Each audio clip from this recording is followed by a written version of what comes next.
Hi, Hi, Zach. How are you? I'm good. How you doing? Good. Congrats on your remake of Cheaper by the Dozen. Thank you. Yeah. So, how excited were you to be a part of this, and how did you become a part of this? They just asked me. I was so excited. It was like, first of all, I really love Kenya. I think he's such a talented writer.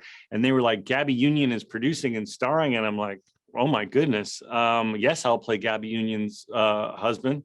And the script was amazing. I was laughing on every page, and it felt like the perfect family movie, because I know a lot of parents dread these movies that they have to sit through, and just because their kids want to see it and they're rolling their eyes. This Kenya wrote such a good script. I was like, I'm an adult and I'm cracking up on every page. It felt like the perfect family movie. Nice. And what was it like starring opposite Gabrielle Union? I heard that you weren't quite sure who her very famous sports world husband was. Well, I don't follow sports. I knew she was married to a famous athlete. I just didn't know that he was like one of the best basketball players of all time, and that Gabby led this life on yachts with Beyonce and everything.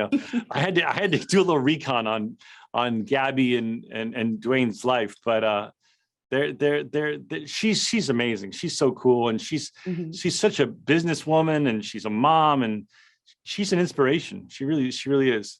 Absolutely. How do you think Steve Martin will feel about your take on Paul? I don't know. I hope he likes it. He's a comic hero of mine.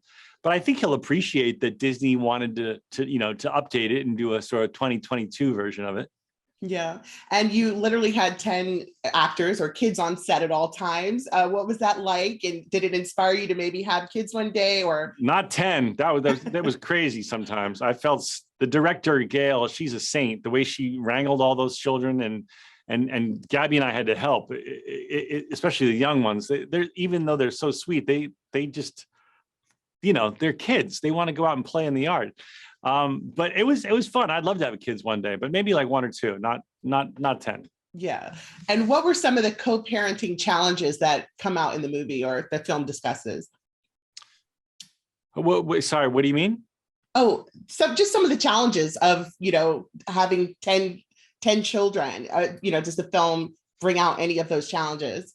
Well, yeah, I just think it's, managing, obviously it's heightened because it's 10 kids, but I think every parent can relate to trying to keep your business going, or trying to keep your job going, and being a good parent. I think that's Mm. what it really addresses, is how do you still go after your own goals, but show up as a parent. And when it's a comedy and you can exaggerate that to 10 children, I think that's what makes it funny. Yeah.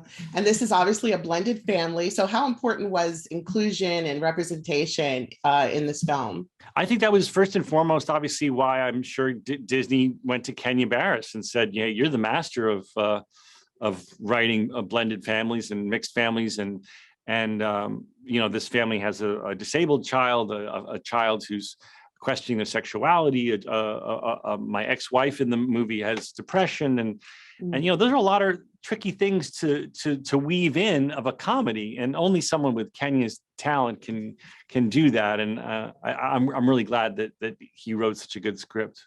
Absolutely. Well, it was a pleasure. Thank you so much. And Thank you so much. looking forward to chatting again.